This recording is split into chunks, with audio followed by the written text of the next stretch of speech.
today I just want to talk to you about how to buy land in Ghana, because believe it or not, there's a right way and a wrong way to buy land here. When we first bought land ourselves, I was absolutely petrified. Like, I mean, I'm one of these people that I worry, and so when my husband wanted to buy this land, I was like, oh God, please don't.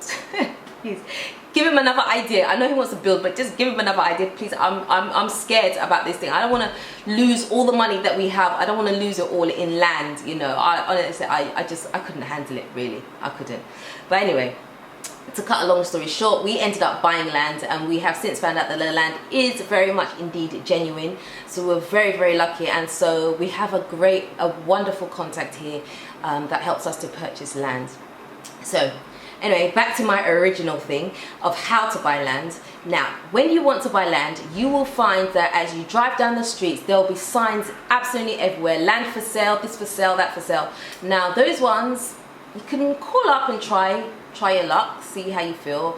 Personally, I wouldn't, just because you just don't know who's on the other end of the phone, and I think it's a much more riskier way of purchasing land, and I think there's just too much risk involved with land that why would you want to complicate the situation any further? So my advice is that if you want to purchase, I just realized my nails are the same color as my top and some parts of my headscarf, but my nails all chipped. Look at how bush I am. But anyway, never mind, it's not about that, sorry, I just got distracted for a moment. Anyway, back to the original thing. Right, my advice to you is that if you want to purchase land here, it's better to do it through recommendation. Somebody that you've spoken to that knows somebody else. Anything in Ghana really is really by recommendation. Don't just go it alone and think, oh, I know, I'll do the right. No, don't. Just don't. Unless you actually want to lose your money. And if you want to lose your money, give it to me instead. I'll find a very good purpose for it. That's if you're giving away money for free. Please don't come to Ghana and do that, because you will get ripped off. Let me just tell you straight, right? Ghanaians are very, very, very intelligent people. Don't get it twisted, yeah? Don't get it twisted. They're very, very smart. So you also have to be on your A game. You have got to be smart in these things. So the way to buy land is once you get that connection of a person that you trust that is recommending someone to you, you still need to do checks, because it's not necessarily kosher that that person who's selling you the land is actually the owner of the land, because there have been many issues where people have bought land in the past from people who sometimes they're well-meaning, and sometimes you find out that actually that person is not the person who's actually on the documents of the land. So you've actually bought from the wrong person, and the chances of you getting your money back are like this, basically. None. Zero. It's gone. Forever. So you just don't want that to happen. I don't want to hear another horror story about someone buying land and it's not been genuine and you've lost your money. I really don't want to hear that. It actually breaks my heart, because I'm all about building up Africa, building up Ghana and stuff like that. So I don't like to hear stories like that. But anyway, I'm diverting again, going another direction. So once you have that initial contact, make sure you do your research. The first thing that you should do is get the indenture documents from the person, and you can go to the Lands Commission and you can actually verify the piece of land. They can actually tell you exactly where that piece of land is from the indenture documents, and they'll tell you the owner of the land. You check the owner of the land according to the person's own ID documents, and you can see that the land genuinely belongs to them. Because there are different ways to buy land. You can buy from an individual, you can buy from a chief. There are different ways you can do it. So we bought from an individual who bought from a chief. Now it's a very complicated, it's a deep issue, and it's one which is very hard to explain sometimes, just because there's so much that goes on with it, and there's like so many different directions that the story can go. But anyway, I'm sorry, I'm gonna stick straight to the point from now on. I'm sorry. Okay. Right, so once you have that contact, do take your documents to land.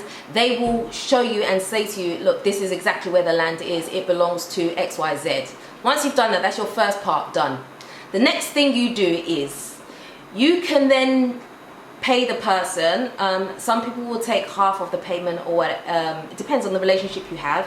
Everything in Ghana is relationship, as I've already said. So sometimes the person will take half of the money, and then you can wait for a period of time and then pay the other half.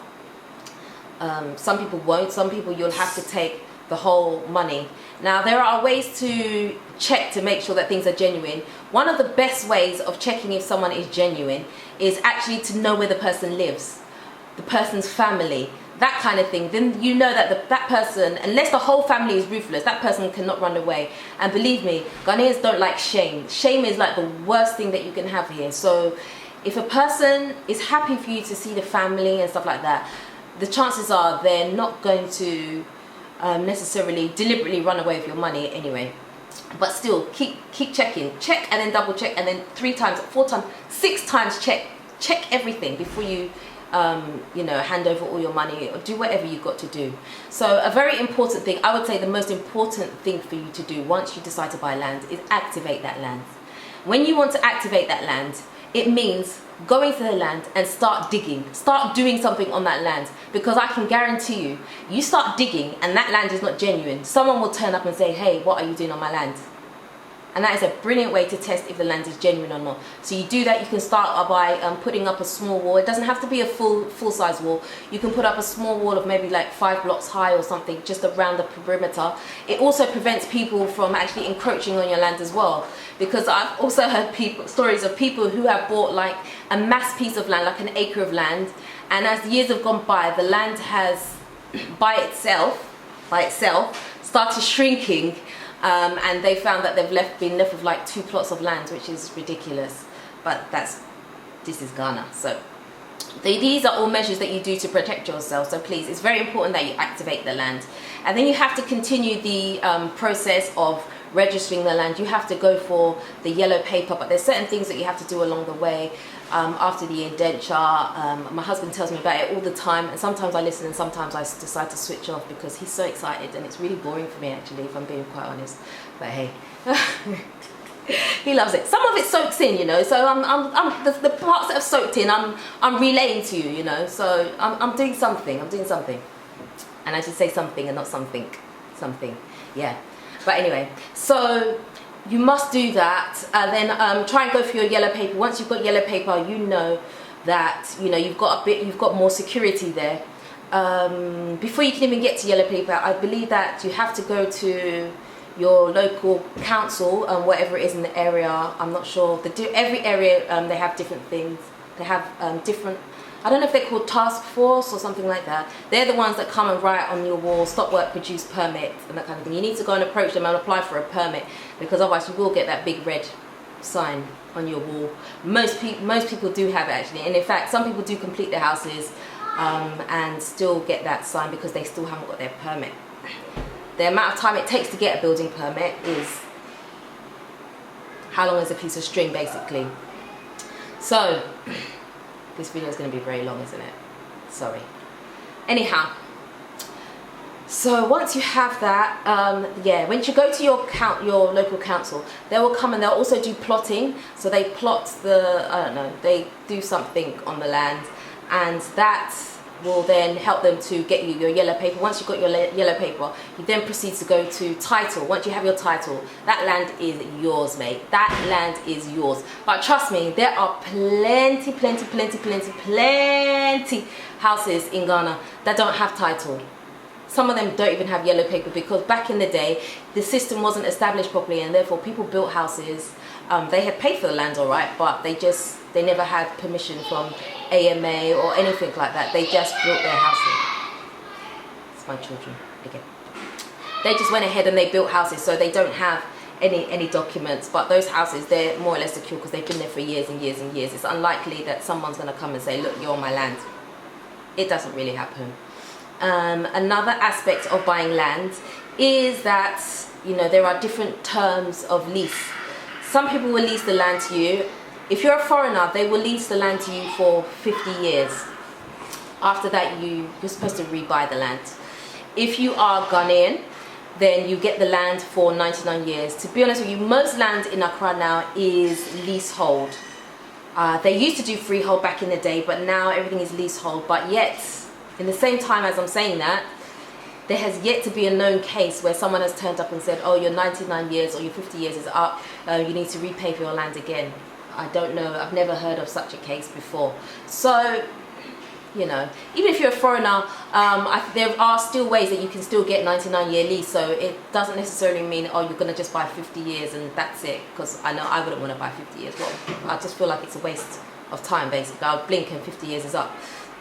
But anyway, that's something to consider. You can definitely negotiate with whoever you're buying the land from about that. Now, as I said, there are two ways you can buy land. So you can buy from an individual or you can buy from the chief.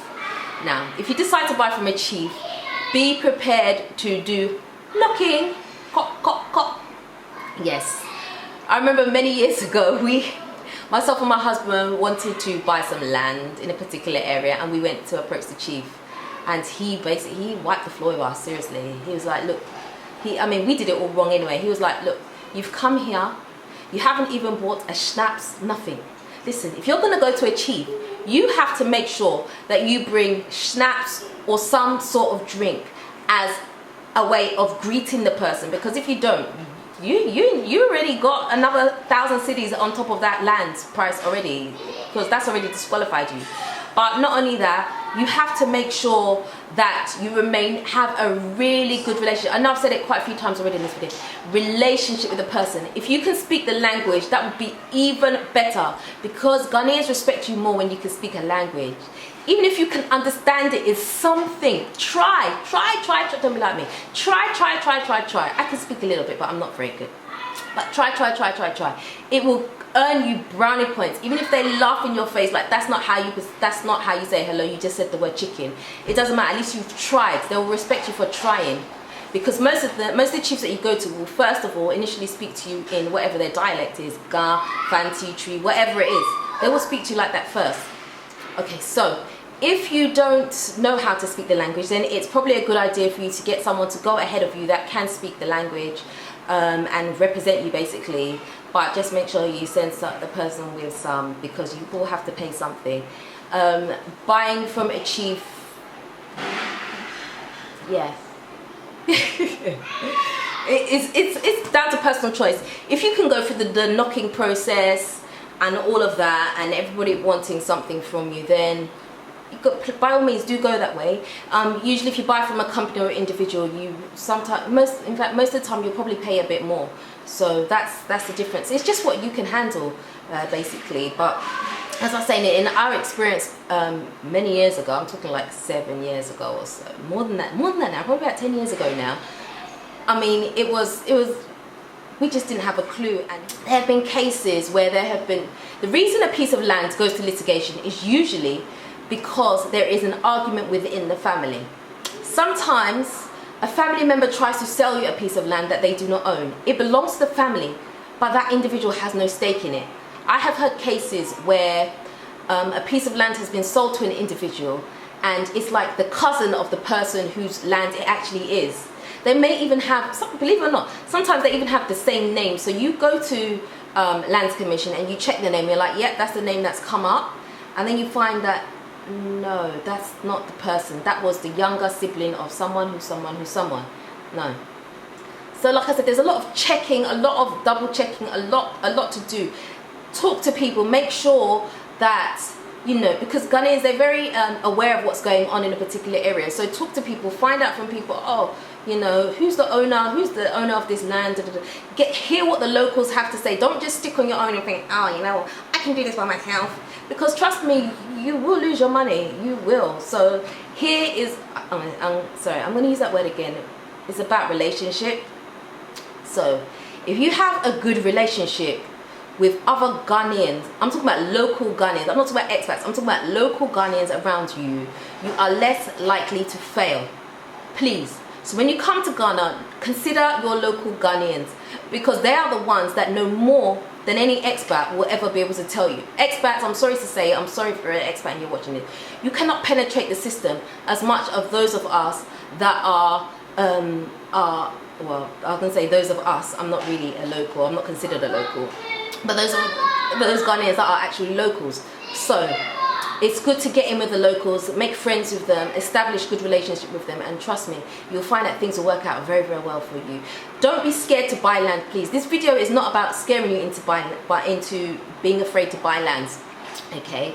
Because bad things happen everywhere. It can happen to anybody regarding anything. You could buy a house and trust me, you can still have similar issues. Okay, so this video is not to scaremonger you into buying out of buying land.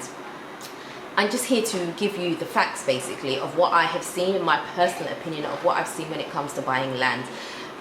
If you find a contact and you realize that they are very good and they are genuine in sourcing land for you, hold on to that person, because trust me, that person is very valuable, because they will then help you next time if you want to buy more land and stuff like that.